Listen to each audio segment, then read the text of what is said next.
တင်ငယ်ချင်းတို့ရေဂျပန်ကိုလုံးဝမလာပါနဲ့တော့လုံးဝမလာပါနဲ့တော့ဟုတ်ပါတယ်ကျွန်တော်ခုဆွေးနွေးပေးမယ်အကြောင်းတရားတော့ဖတ်ရတဲ့သတင်းကိုအခြေခံပြီးတော့ဆွေးနွေးနေတာပေါ့နော်ဗီဒီယိုလုံးဝအဆုံးထိကြည့်ပေးပါအောင်နော်အဲ့တော့ကျွန်တော်ဖတ်လိုက်ရတဲ့သတင်းကဘာလဲဆိုတော့ဂျပန်နိုင်ငံမှာလက်ရှိ2025ခုနှစ်ဇွန်လအထိကိုဂျပန်နိုင်ငံမှာနိုင်ငံသားဥယေက39သိန်းကျော်ပါတယ်တဲ့အဲ့တော့လွန်ခဲ့တဲ့10နှစ်နဲ့ရှင်းမယ်ဆိုရင်သူက1.8ဆတောင်တိုးလာပါတယ်တဲ့အဲ့တော့နိုင်ငံသားတိုးပွားလာတာနဲ့အမျှဒီနိုင်ငံသားပေါ်မူတည်ပြီးတော့လက်ခံမဲ့လူဦးရေတွေစီမင်းစည်းကမ်းတွေတင်းကျပ်ဖို့အတွက်ဒီသတင်းကရေးထားတာပေါ့နော်အဲ့တော့သူကဘာလဲဆိုတော့2025မှာ39သိန်းဆိုရင်လက်ရှိလူဦးရေဂျပန်နိုင်ငံရဲ့လူဦးရေဆိုရင်3.2ရာခိုင်နှုန်းထိရှိတယ်ပေါ့နော်နိုင်ငံသားဦးရေက2080မှာဆိုရင်10ရာခိုင်နှုန်းလောက်ထိရှိမယ်လို့ပညာရှင်တွေကခန့်မှန်းတာအဲ့တော့နိုင်ငံသားတွေအရင်များလာတာနဲ့အများနိုင်ငံသားတွေကိုပြောမယ်ဆိုရင်မူရင်းနိုင်ငံသားပေါ့ဟိုတိလို့ပဲဖြစ်တယ်မတိလို့ပဲဖြစ်တယ်အပြုမှုလေးတွေကတချို့ဒီနိုင်ငံသားတွေနဲ့ပေါင်းသင်းဆက်ဆံမှုတွေအဆင်မပြေတာနဲ့ပတ်သက်ပြီးတော့ဒီသတင်းမှာရေးထားတယ်အဲ့တော့ဘာကြောင့်များလာလဲလို့စစ်တမ်းကောက်တော့2019မှာစတင်စနစ်တစ်ခုဖြစ်တဲ့တိုကူတဲဂီနိုကြောင့်ပိုပြီးများလာတယ်လို့သတင်းမှာရေးထားရပေါ့နော်ဒါထားပါအောင်ဒါသတင်းရဲ့အကြမ်းပြင်းလေးကိုကျွန်တော်အဓိကပြောချင်တဲ့ point ကခုလာမှာပေါ့နော်သူတို့ဘာလို့သူတို့ကအရင်တင်းကျပ်မလဲဆိုတော့ကျွန်တော်ဂီချင်းကိုခုပေါ့နော်ကျွန်တော်ဝါဗီဇာသမားတွေကိုတင်းကျပ်မယ်တဲ့။ဘာကြောင့်ဝါဗီဇာသမားတွေကိုတင်းကျပ်လဲဆိုတော့ဝါဗီဇာကဂျပန်နိုင်ငံမှာ long term visa ရဖို့အတွက်နှစ်ရှည်နေဖို့အတွက်ကိုဗီဇာတိုးရင်တိုးသလောက်တိုးလို့ရဖို့အတွက်ကြောင့်မို့ဒီဗီဇာကအကောင်းဆုံးလို့ပြောရမယ်ပေါ့နော်။အဲ့တို့ကြောင့်မို့ဒီဗီဇာကိုတင်းကျပ်မယ်။ဘာကြောင့်ဒီဗီဇာကိုတင်းကျပ်ဆဲလဲဆိုတော့ရည်ရွယ်ချက်ပေါ့နော်။အဲ့တော့ဘယ်လိုရည်ရွယ်ချက်လဲဆိုတော့ကိုယ်ကဒီသတင်းမှာဖတ်ပြထားတဲ့စိုင်းတမခင်အိမ်ပေါ့နော်။စိုင်းတရက်ခဏနော်ကျွန်တော်ဖတ်ပြလိုက်မယ်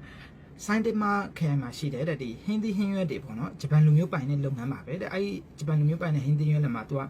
အလုပ်သမားတယောက်ကလေးပါလုပ်တယ်ပေါ့နော်ရိုးရိုးအလုပ်ကျန်းလုပ်နေရတယ်ဒါပေမဲ့သူ့ပြဗီဇာဒီ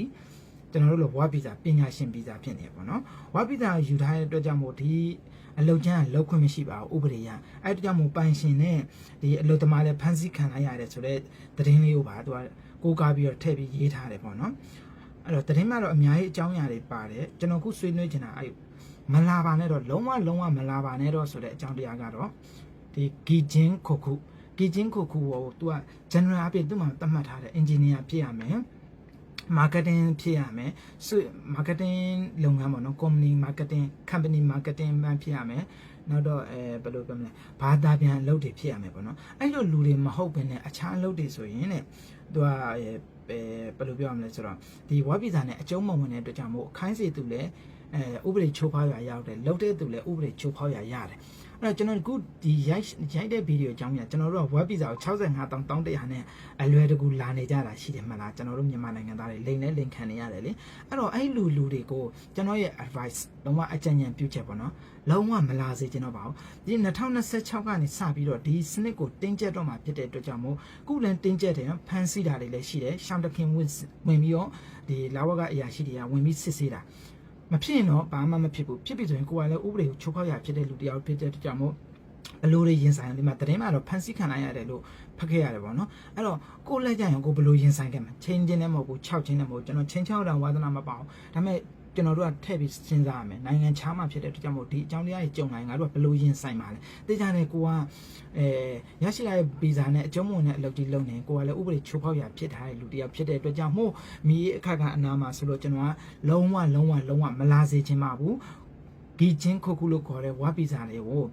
ုဝါဗီဇာအလုံးမဟုတ်တော့အကြောင်းတရားတွေနဲ့လာမယ်ဆိုရင်တော့ပတ်စံနဲ့ကုန်မယ်ဖြစ်တဲ့အတွက်မို့လုံးဝမလာစေချင်ဘူးเนาะနောက်ဒီသတင်းရဲ့အနှစ်ချုပ်လေးဖြစ်တဲ့ကြောင့်မို့ဘာလဲဆိုတော့သူကထပ်ပြောတယ်အရင်တော့ကျမရဲ့ကိစ္စတွေကြတော့ကျွန်တော်ပထမဗီဒီယိုတစ်ပုဒ်မှာပြောထားပြရပြီပေါ့နော်ကျမရဲ့အကျွေးကြံကိစ္စတွေပင်စင်ခွန်မဆောင်တဲ့ဟာတွေကိုလုံးဝ2029ဇူလိုင်မှာဆိုရင်လုံးဝတက်တမ်းမတိုးပေးတော့ဘူးတဲ့ခု2026နေစပြီးတင်ကျက်မှာပေါ့နော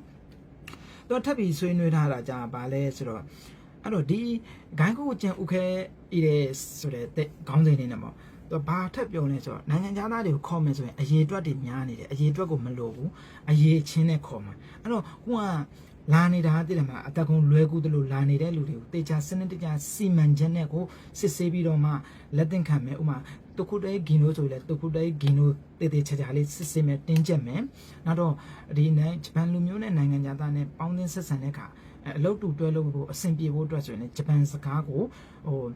တိတိကျကျလေးတသက်မှတ်မှတ်နဲ့လှုပ်သွားမယ်ဆိုတဲ့အစီအစဉ်လေးလည်းရှိတယ်ပေါ့နော်ဒီသတင်းဖတ်ရတဲ့အနေထားရအဲ့လိုမျိုးလိုအပ်တဲ့ဂျပန်စာတင်ကြားမှုတွေကိုတော့ဒါနိုင်ငံတော်ရဲ့ငွေကြေးနဲ့စီမံမယ်လို့လည်းဒီသတင်းမှာဖတ်ထားရတယ်ပေါ့နော်ကျွန်တော်ဒီဒါအစိုးရရဲ့မူဝါဒကိုကိုးကားထားတဲ့သတင်းစာကိုကျွန်တော်ဖတ်ပြတဲ့အတွက်ကြောင့်မို့ကျွန်တော်သတင်းဖတ်ပြီးတော့စင်ပွားတွေးခေါ်မှုနဲ့ကျွန်တော် sharing လုပ်တာပါအဲ့တော့